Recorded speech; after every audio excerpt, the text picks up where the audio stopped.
everybody. It's Rob again. It's time for another member talk. We're excited today because we have a guest coming to us all the way from Long Island, New York.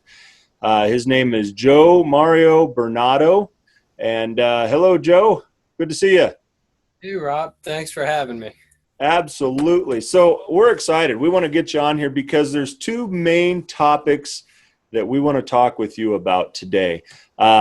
The first one, I will preface anybody watching, we are going to get into the topic of embalming and some of the effects of embalming, some of the ideas and principles behind embalming. And if that's something that may not have an interest to you or may be a little bit strong and you don't want to hear that part of it, no problem. I'm going to post a thing at the bottom of the video here in just a few minutes that says where you can come back in and watch the video or fast forward, and you'll be able to hear about the COVID-19 update coming out of Long Island, New York, which is a fascinating, scary update, but we're going to hear about it firsthand from somebody that's there on the front lines. So in the meantime, Joe, tell us who you are. Well, I'm a New York State licensed funeral director, which is a dual licensed state, both embalming and funeral directing. So it's a dual license. Everybody in New York State must hold both parts of the license. I'm maybe most proud in my career, these 4 letters, Certified Funeral Service Practitioner. Yes, sir. That was a lot of work, and I'm very proud of there being an organization out there that encourages continued learning and professional development. The 4 letters are the 4 letters, but what it does to an individual when they push themselves and continue to learn, I found to be very rewarding personally. So. Yeah, that's the CFSP designation is a wonderful thing. I myself have that. Our upcoming president, Jessica Wakefield, has that certification. There's only, I believe, at the last time I looked, 10 of us in the state of Washington that currently have that designation. So we really would love to see more people take those steps. It is hard work, but it is continued learning. And it is something that's going to continue to help you to grow. So absolutely, get on board with that and take us there. Joe, I got to ask you, this contraption you got behind your shoulder there. First, before we get into that, I want to point out on the bottle that's there on my left, your right. There's an emblem on there, a green emblem. It looks like a mountain. It says MM, which stands for the Mortuary Magic Store. That's your logo.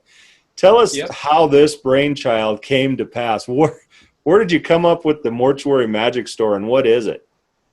Well, at any point, you eventually come to the crossroad where you have to call something, and there was always that old joke, I'm a mortician, not a magician. So it was just kind of like a way to break through, and funeral service and funeral service practitioners, it's been my experience, they don't readily accept information that's different than what they're used to very easily. So it was kind of a way to break through, a little bit of humor, and to reach some of the younger people who maybe don't have such a set mindset, because at the end, nobody lasts forever. Unless maybe you embalm them. But depends on how well you embalmed them. Yes. Speaking of that, I had an interesting dialogue with somebody recently, and just kind of resolved that embalming is our best presentation. It's for me anyway. Anything else that I do take a lot of pride in, washing somebody, caring for them in that way. But no matter what other options are selected, it's short in terms of presentation. So that's why it's my passion. It's what I feel strongly about, is that presenting somebody at rest and well the best way possible is really what I want to do for anybody. I feel that they know that energy, that there was care involved, and I feel that everybody has their thing, and I feel like that's my strongest contribution, Yeah. Yeah. as an individual.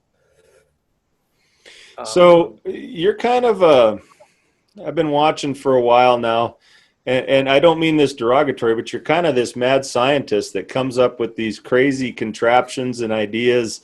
I've had the privilege of seeing the Frankenbaum back at NFDA in Chicago. That was interesting. In fact, one of my friends received that, won that, and was so excited. Then he realized he had to somehow get it home. So that was fun for him. But I know he's been using it. You've got some other stuff though that you've come up with that's very unique, very interesting, like the siphon balm, for example. Tell us what the siphon balm part is. Tell us that part. The siphon bomb is kind of like the Excalibur of the story, if you will, because like anything, there's a story. So Mortuary Magic wasn't really anything. It was an afterthought, actually. I thought I was a good embalmer. I was passionate about it. I wasn't really making strong progress there. I wasn't really being recognized for that. So in failing at what I loved, the next thing that happened is you do what people tell you you're good at, even if you hate it, which is technology. Mm-hmm. I'm good at it, but it's an arduous process. It takes a lot of my energy, and I do work very hard, to be disciplined in it. So I did a mobile application. I went in big with it, spent a lot of money, and basically nobody caught on. So now I failed at that, and I needed to recover that money. So what did I do? I went back to what I loved, and I started doing what I had to do: roll up the sleeves, go out, do the house calls, do everything I possibly can to pay it back. So I did that, and I noticed I was improving again, and I was getting better at it. And then the next thing that happened was I was happy again, in my own little zone. And I started futzing around with drain tubes, switching over from angular forceps. And I started really figuring out where their limitations were. And I remembered a chapter in Frederick and Strupp. And in that chapter where they speak about drain tubes, there is a little blurb of a sentence where they talked about connecting one to an aspirator and how it didn't work, and then blah, blah, blah. And something in me just resolved, I knew them. I knew these people. They tried something, they failed. They made a few excuses about it, and they resolved the story. And I said, I don't agree with that. And I guess going through school, I had a lot of information because my dad was an environmental engineer, and he took a lot of time with me. And he pushed hard on me to go for further sciences and not just the mortuary stuff. And then when I went to mortuary school, a lot of the information I already knew, it was like they were telling me it was wrong. But what's misunderstood is the chemistry stuff is very well understood in embalming. But if you really delve into the stuff where they talk about pressure and flow and physics, physical sciences, it's very poorly written and inaccurate, I've found. So here I am, I'm futzing around with the drain tube, and I said, hey, I'm going to try that. And so I ran into the same problem that they did in the book. But what was different was I said, well, I'm going to troubleshoot this. I'm going to figure this out. I'm going to make this work. And essentially I'm pursuing this heart tap now with the drain tube.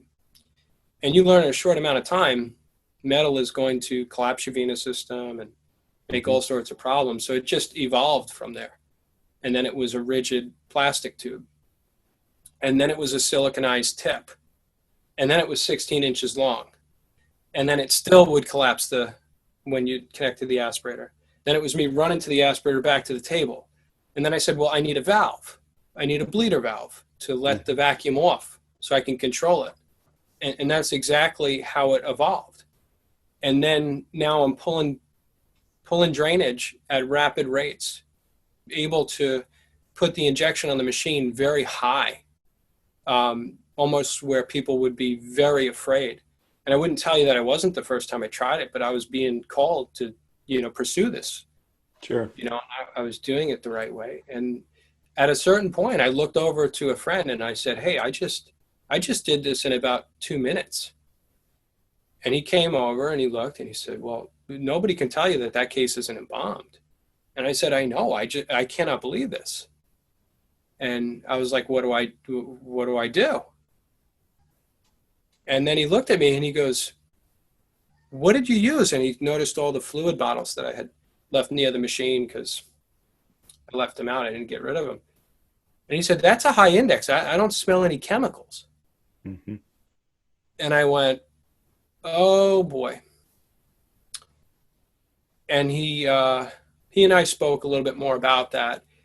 And there was this like, I want money thing involved with when I made this mobile application, Mm-hmm. where like the embalming stuff, I'm just happy to connect with another embalmer. It's not about making money at all. And so I said, I'm not going to do that again. Like, hey, I need to go make money. And there's all that mystery about, do we get cancer from these chemicals? Do we not get cancer about these chemicals? So I did a thing where I called somebody who I knew was going to tell me what I needed to do. So I called up my dad and I started talking to him about it. I'm like, NFDA is coming up. This was around in 2017. And he's like, "You got to go." And I was like, "Well, I don't really have any patents, this and that." And he said, "But you said yourself, you're not interested in the money. Just do what you need to do." And he's like, I was like, "Well, I don't really have a lot of money, Dad." And he was like, "Well, don't worry, I'll cover you." And I'm like, "Well, I'm not going to do that, Then he goes and gets in a massive accident, breaks his neck in two places. They almost have to amputate his leg. Oh, geez.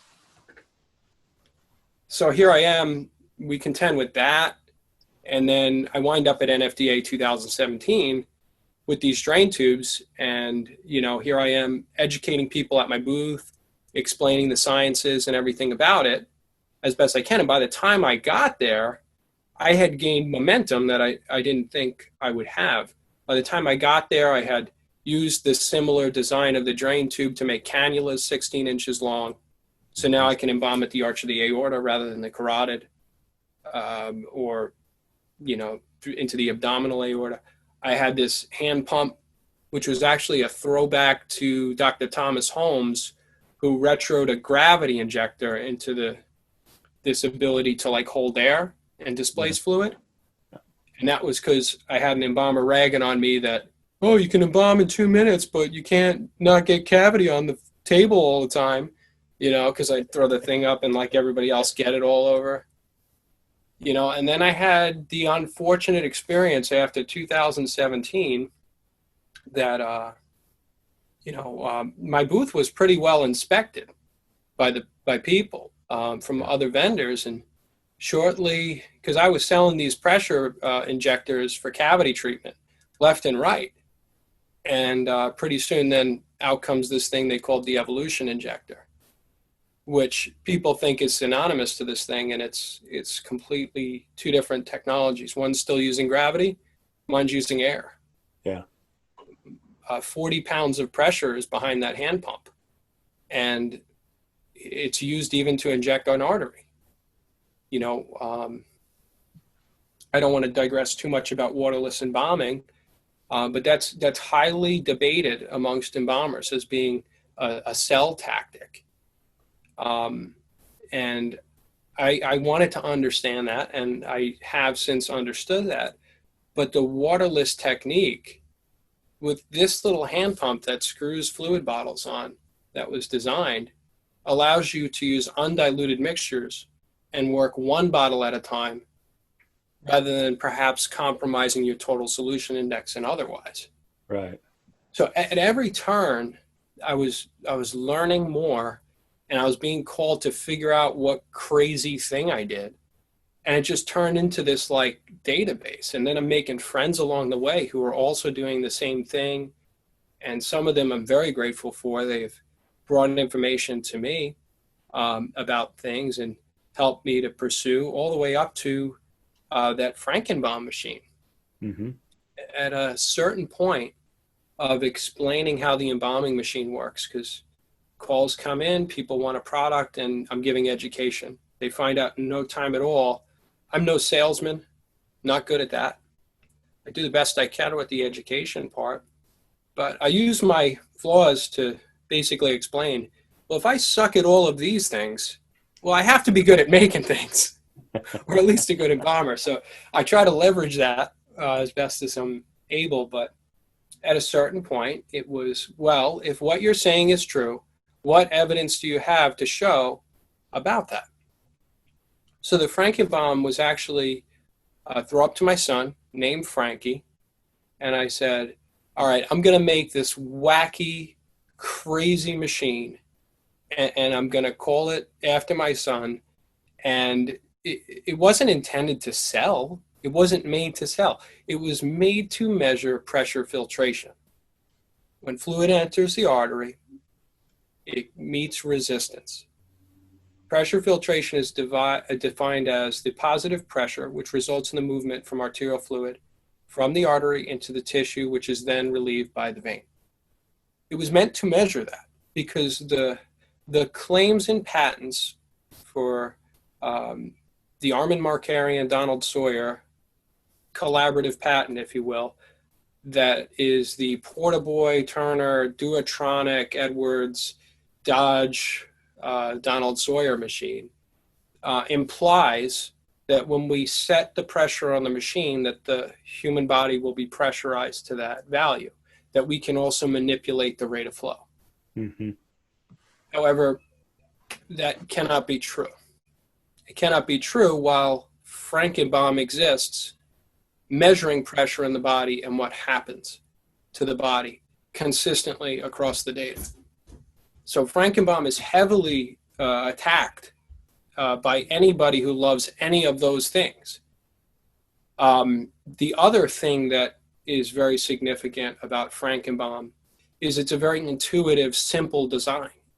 It would be as if you had an apprentice, you put a hand pump in their hand and said, hey, go, you're going too fast, you're going too slow. That's all that there is to it, which is a lot like the human heart, but a detail that is true has to do with it is the very first embalming machine, which, to what I've been able to find, that actually will pulse fluid through the human body.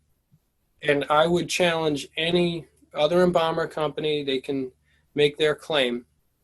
Their embalming machines embalm intermittently. They inject intermittently. Fluid does not continue to make progress in the human body, as their means of pulsing is an intermittent injection. So any progress is made through the body is halted at the second their solenoid shuts. Whereas that is not the case with the Frankenbaum unit. It continues to progress fluid through the body.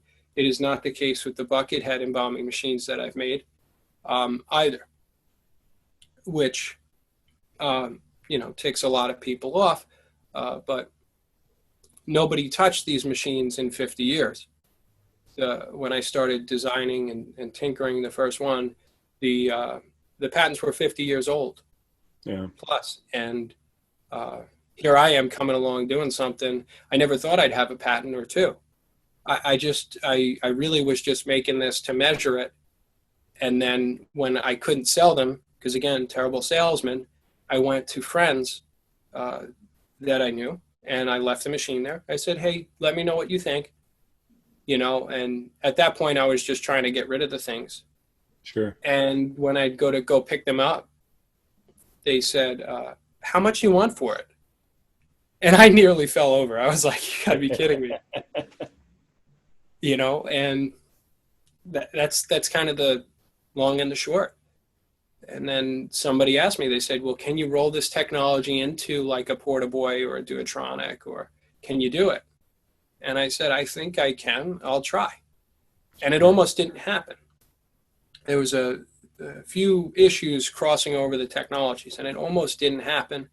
But the bucket had happened, and it happened because of a friend that purchased a Frankenbaum that had said something unique to me at the time they were troubleshooting. And at my utmost and whole failure. I'm staring at the machine. I remember what my friend said, and I said, this is going to work. This is how, and I knew what to do. And I made sure to let them know, thank you, you know. Yeah.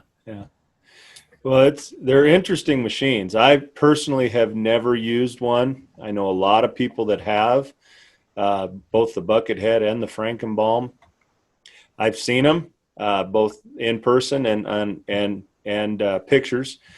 And honestly, it looks like you just went down to the hardware store and grabbed whatever you could grab, threw it all together. And you know, when you first look at that, you're kind of going, how in the world does this work? But the people that I know that use them swear by them. They say that they're the best machines they've ever had. And so, you know, congratulations on coming up with a new idea, a new concept. You know, it's been well documented that funeral service is slow to change, and you know, we don't like a lot of change, but especially coming out with something that, I don't mean any disrespect, but something that comes out that looks like your machine that you've created. Again, it looked right out of the hardware store.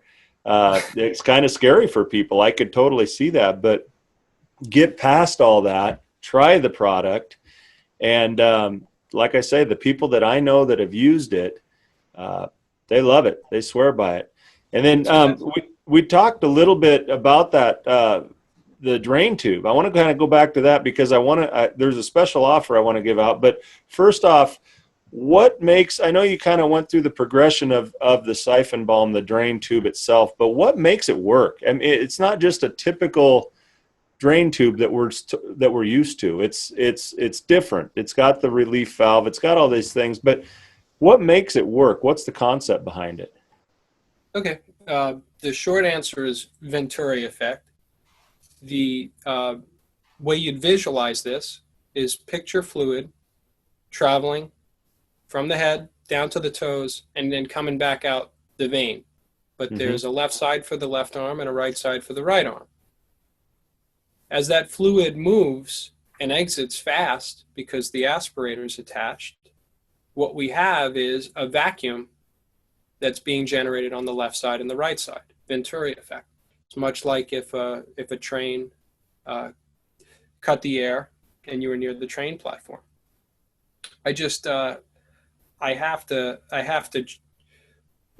to joke about this a little bit, to the point about the hardware store.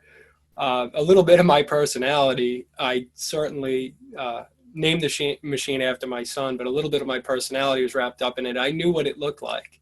Yeah. And I wanted at least the trump card to say, what are you, scared of it? You know, well, you got Frankenstein head looking at you. We'll be doing an article soon about the Frankensteins, the data that's recorded with different fluids that go in it. And to point about the hardware store, I absolutely do go up to the hardware store. I do. I've had some people chew on me for the fact that the machine's plastic. And I've said very matter-of-factly, well, your fluids come in plastic bottles, don't they? And they're fine. And they said, oh, well, how will that hold up in time? And then I go into the warranty. But what they don't realize is how much time goes into cleaning the glass cases and how dangerous it is to have a glass case if something gets cracked, broken, how much trouble it is to fix. Plastic parts are very cheap. They don't hold dyes. You can clean a Frankenbaum machine in 30 seconds twirling the hose around inside. And if I could throw it in, you know, a gear here, you know, if I didn't go up to the hardware store, it'd be a lot like I went through COVID-19 and all I got was this crappy coin. Compliments of some guy on the internet. I liked the coin a lot. I showed it to a few friends. They wanted some. And then I was like, oh, I'm going to get some. He had a second round coming. And when they didn't come in a quick fashion, I said, you know, what's going on? He said they're delayed. He tells me they're coming from China. Oh, boy. So I went through COVID-19 and all I got was this Chinese coin. That's awesome. Maybe the shoe fits. I better wear it. Well, so yeah, I kind of alluded to it before, but we're gonna have a little contest here. We're gonna give away a siphon balm product. The first person that emails us with the correct answer of why the siphon balm works, what the physics principle behind it is, what the effect is, And I'll tell you, tell us what it is again. Tell us the name of that effect that causes it. That is known as the Venturi effect, and you would recognize it maybe most notably in any prep room by way of a hydroaspirator, Mm-hmm. or if you do have a continuous airflow airbrush, pulling the lever creates the Right. vacuum. This is something that's in our environment all the time. It's just a matter of knowing what it is and recognizing it. It's called the Venturi effect. Daniel Bernoulli is the scientist who recorded, he was a mathematician, he recorded the formula for it. He also created what's called Bernoulli principle.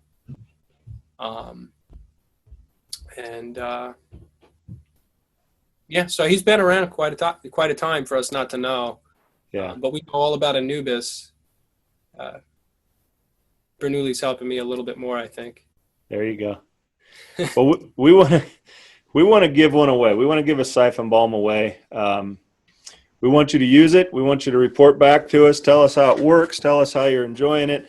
But we want to give one away. So the first person that contacts me, emails me, and says that the correct term is the Venturi effect will receive not only the siphon balm product, but we've made these cool little, I don't know if you can see them or not, these cool little white cups with our logo on them. These also have some sort of scientific physics principle to them, because once you pour cold water into them like this, I don't know if you can see that or not, they will actually turn color to a neat blue color, and that's got to have some sort of scientific principle too. But we're going to give you a cup, and we're going to give you a siphon balm for the first person that emails me with the correct answer of the Venturi effect.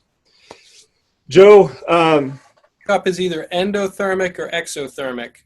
it's probably one of those. It's giving off cold, so it's but then I don't know if it's actually holding the cold water. I mean, holding the heat. So it's got to be one of those. It's been a long time since I've been back in school. Yeah. I want to shift gears on you a little bit, if I can, if you're up to talking about it. We're out here in Washington. Washington was designated as the first epicenter for the COVID pandemic here in the States. We've had some difficult times here, for sure, not only with the amount of people that we were seeing. We've had some difficult times with getting information into our hands. We've certainly had difficult times in getting PPE, but we haven't seen anywhere near what's happening where you're at. Now, you're in Long Island, New York. Tell us, what is it like there in New York right now? I mean, we've heard it, we've seen it on TV, but tell us what is it really like? Firsthand experience. You see, for me, I haven't traveled a lot. A few times as kids we drove to Florida. I've lived on Long Island my whole life. Barring a few vacations, this is where I live. This is really all that I know is 112 miles and 23 wide. What I didn't know until after all this happened was 40% of the New York population lives here. Mm-hmm. Realtors right now are suggesting, because we don't know that it's true, that a lot of people from the city are looking to buy homes here now because they didn't like what happened and things. But when you really think about that, if 40% of the whole New York population lives here already, how many people could that actually be? There's still upstate New York and everything. But it's changed the whole landscape. When somebody asked me about COVID-19, it was a horrible time then, but it's still a horrible time. It's changed a lot of people's perspectives on things and what matters and what doesn't matter.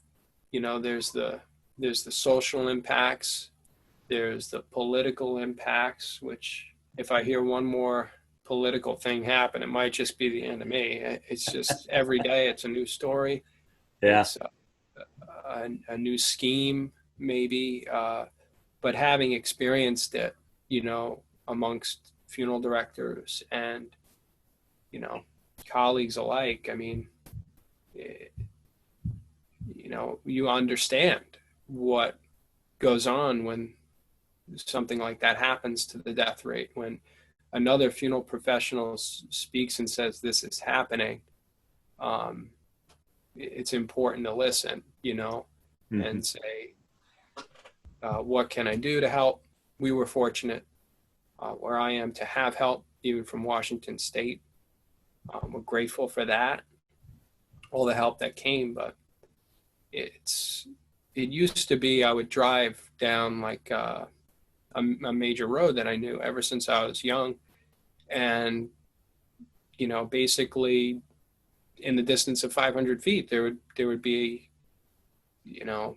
several commercial businesses right on top of one another, these little strip malls, and then the big names like Walgreens and Kmart and everything like that. You're not seeing that anymore. You got for lease, for rent, signs up, nobody there, fences around lots, who's essential, what's essential, what's going to happen. We don't certainly live in, Long Island is not a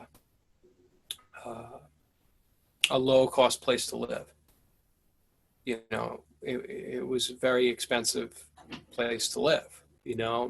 Anybody can search what the price of homes is here, and they say real estate is like the real driver of markets. When you look at what houses cost and you put two and two together, and you realize that very few businesses are operating and successfully to where the profit margins are worth it. There's just we're in a time where change is just happening. People are mulling through it. How a business sitting on a commercial property where the taxes are as expensive as they are, where they're not having open seating, how long before they're, like a truck, or operating out of their own home, or, adversity builds character, but it also creates solutions. Really bad things can come of desperate situations. Really good things can come of desperate situations. I'm waiting for the good things. Kids, students, education. My son's a big football guy. There might not be a football season. He's waited for that his whole life. The kids before lost theirs. How do people wrap their head around that maybe athletics are going to be gone? How are they contending with the fear? You can be hopeful to a point. You can be hopeful to a point, but then to a certain point, what happens is going to happen. And sometimes it's bigger than you and bigger than the concept. Teachers, schools. I got a lot of my education online. A lot of physics I learned online. I was made fun of. I'll still get made fun of it tomorrow. That, hey, you got it online, it's not worth anything. And I'll always come back and say, well, just because you've had a good time partying at college doesn't mean you learn more. Now a lot of schools are closed. They have to do the online. Are we going to discredit everybody that had to learn online during this time? So I feel for those people on both sides. I'm not discrediting anybody's experience or their reaction to this. This is unprecedented. And, to point, a lot of people stayed home. A lot of people by executive order received funds to stay afloat. My wife works in a hospital. She was deemed essential. I'm a funeral director. I was deemed essential.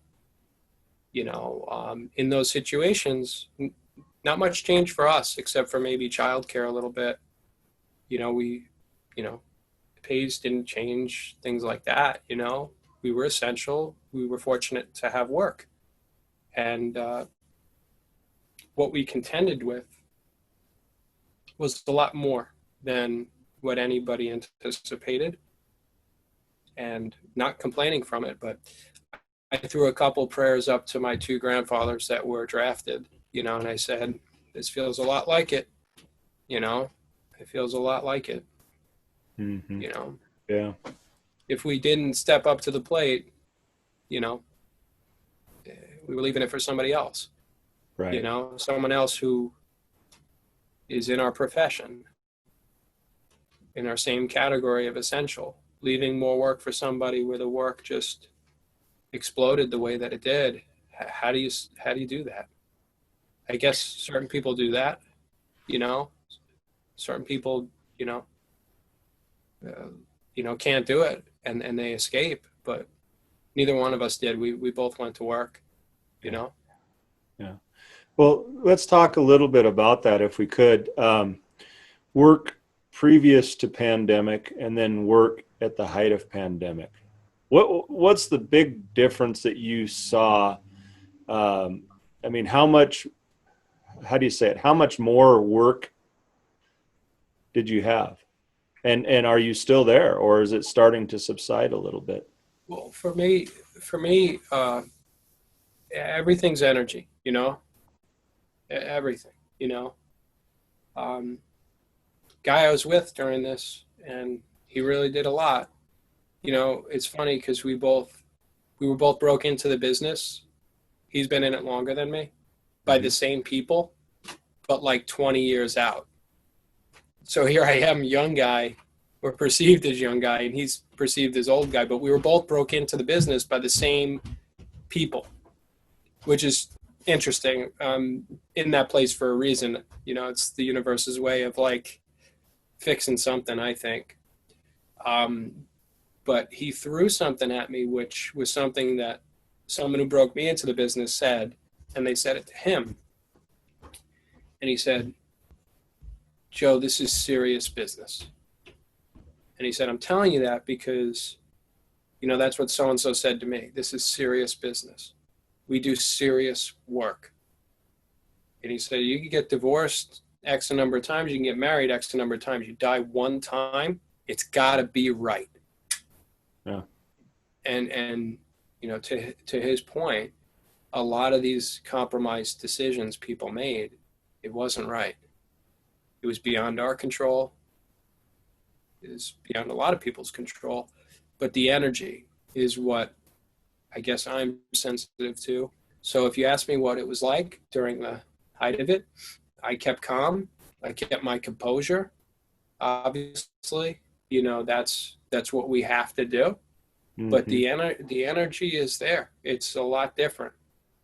The height of a pandemic with, you know, a death rate as high as it was, with the fear these people had, who you're either speaking to or serving, what you're seeing, you know, as far as receiving somebody to care for them, you know, their condition, you know, it's not something that's going to leave me soon. You know, I don't think 10 years ago, you know, when I was in the business, any of the people I cared for, that left me either. Mm-hmm. It was just different, you know, and I guess by the time I'm 40 years in or real old, I'll be ready to resolve the work that I've done. I'm still going to keep working, but, you know, it certainly changed me. I mean, how can it not? You know, you are what your habits are. You are what, you know, you practice. You have to do what you want to do. You have to do what you have to do. How you do anything is how you do everything. You know, I found all of those things to be true. If you say you can't, you're probably right. If you say you can, you're probably right. You know, I can't so much sit and really think about all the things, because COVID-19, it's like, if it was 19 things, boy, I'd be relieved. There'd be 19 things. There's like 19 million things. And Sure. I can't go as deep as I go in all the things, because at that point, it's too much. So if I've checked out, that's fine. Then I just go check myself into the hospital, and I'll wait for my, clinician to come. And it'll be my wife, because that's what she does, you know, get myself a good room in the ward. As long as I get to take this thing with me, I'll be good. There you go. Are you seeing things? Are they starting to subside a little bit for you Oh, they guys? have. Yeah, Yeah, the rate's gone way down. yeah, The rate's gone way down from what it was, but it's really like standing in the aftermath. yeah. You know, like you're having certain people now appear, whether you're grocery shopping or whatever, who are like hoax. You know, do they really think it's a hoax? Are they trying to draw attention? Or are they just stir crazy? What has gone on? Don't know. You know, I've had a couple of conversations with people that I care about, you know, where they started to speak about certain things, and I pulled them aside. I said, "Hey, I know you're not going to discredit when I tell you what my experience was, Hmm. but when I explain this to you, can you really say that?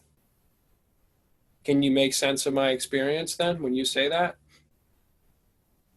You can't invalidate other people's experiences, and if I don't speak up, they'll be invalidated, Sure. you Yeah. know, which I'm quite aware of. I've done that arduous process plenty of times with, you know, embalming stuff. You Hmm. know, it's like, you know, the kid on the playground, you know, the most popular kid. He says, "This is what it is. Everybody listen to me." You know, and whenever nobody speaks up, then he's right. Yeah. You know, so I don't want to see anybody get hurt. You know, I don't want to see any more bad come of this. So I'm not going to refute alternative explanation, but let's really be honest. There's been really no explanation given. I mean, the same explanation that was given at the height of this is the same explanation we're getting now. It's a virus. And then it's just noise. Yeah. There's just noise that comes after that. I was very fortunate because I watched one of your member talks. You had Dominic Astorino on. Oh yeah. Yeah. And I'll I'll put my right hand up and say I am so thankful for that talk because there was a lot of other talk that was going on that that didn't help anything, made things a lot worse. But Dominic Astorino, him being on and him explaining about the moisture droplets, Hmm. he was like, how many days ahead?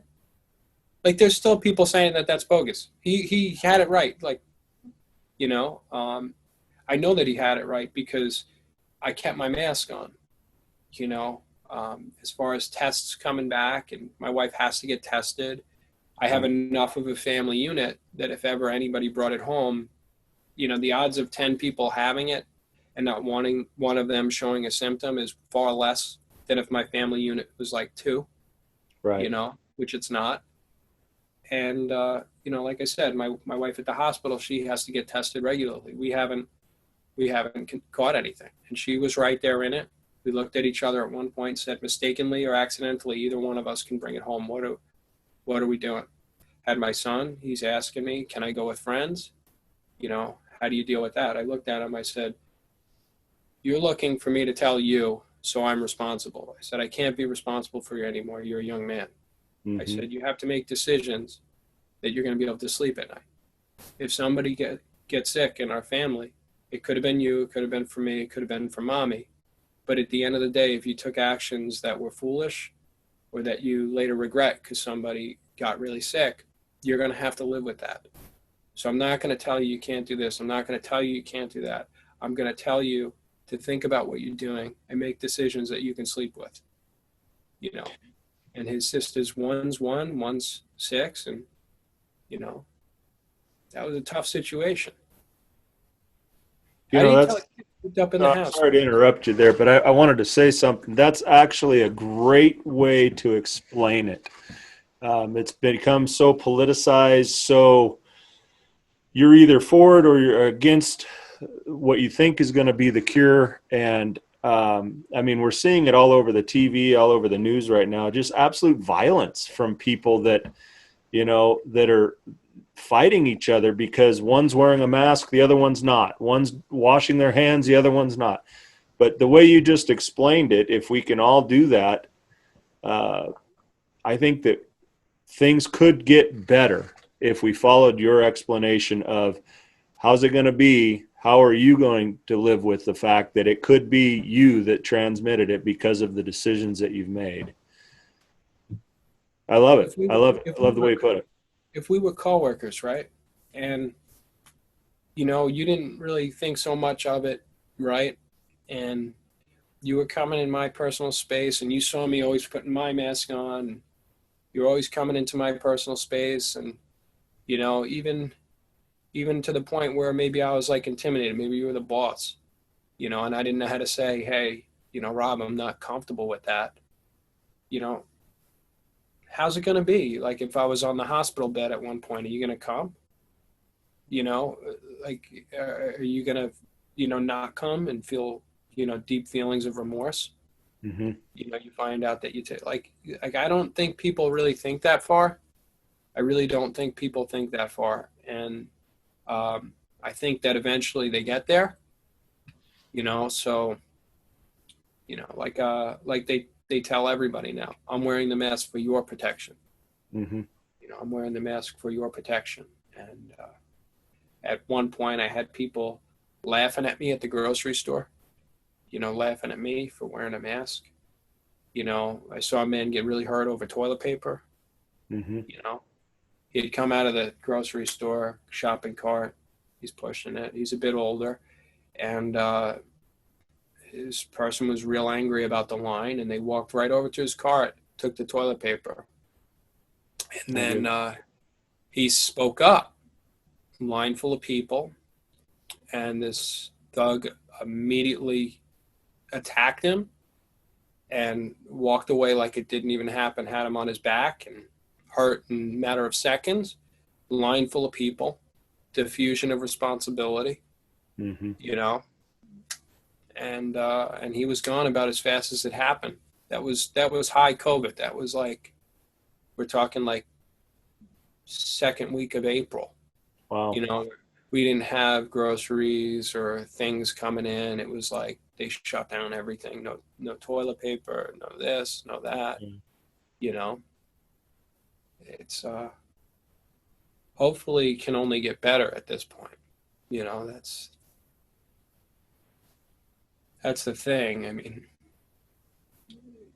hopefully it can only get better. I mean, a lot of things are compromised. So Yeah.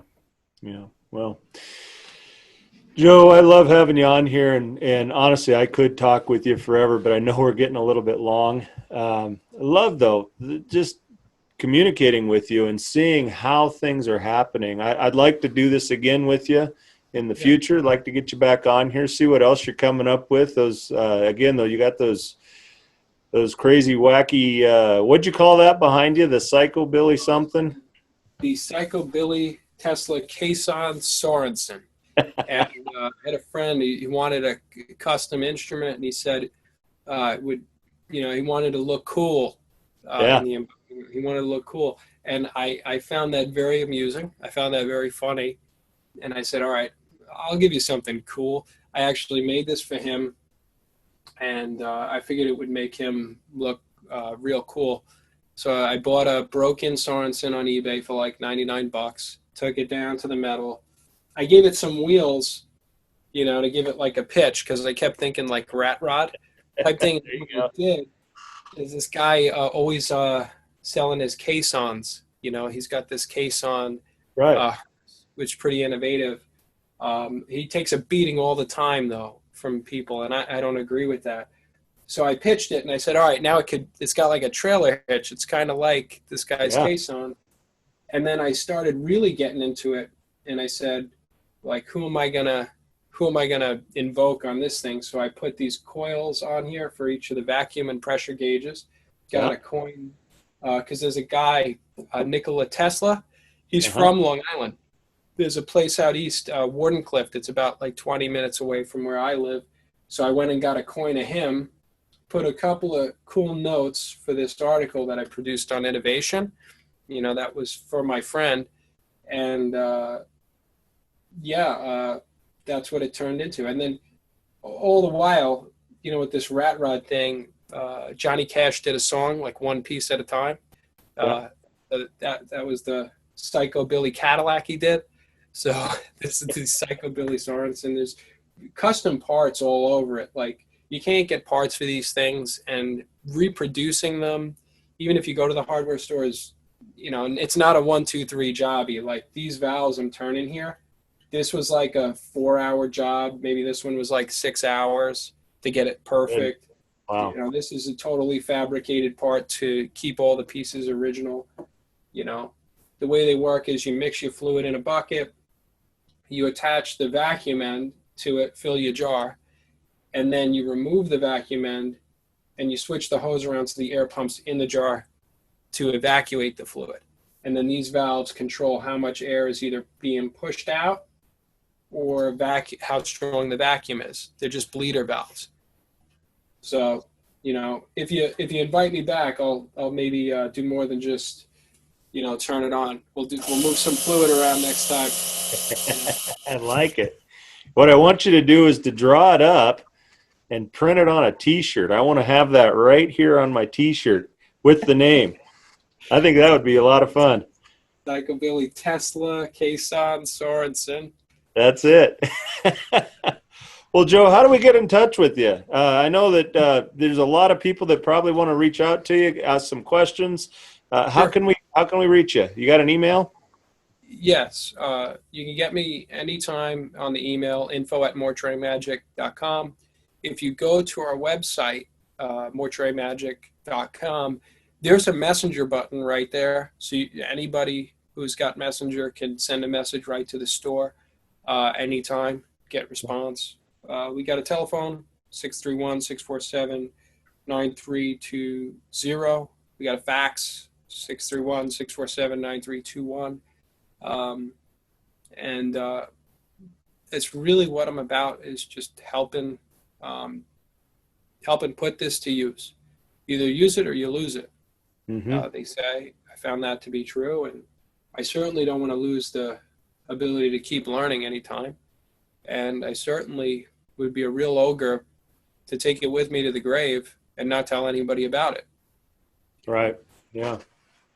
I used to joke there was some guy in a basement or some girl in a basement working at a funeral home that's got everybody beat, knows all the tricks, knows all the science. And, well, I operate a lot of the manufacturing out of a basement. Yeah. But I'm certainly not going to keep it from everybody. If people want to know, they have a right to know. And, scientists made the internet, so that's mostly where we do a lot of our work. So.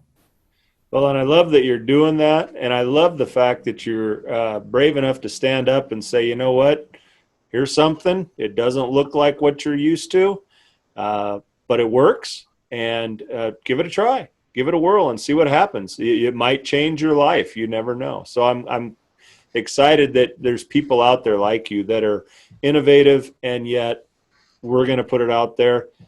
If you want it, great. Here's how to do it. So thank you, Joe. Thanks for coming out with us today. Really Absolutely. Appreciate it. I was really humbled to be asked. And like I said, any questions anybody ever has, for sure, at your service. Any questions you ever have. If you decide to invite me back, I want an up close to that fish tank Duotronic.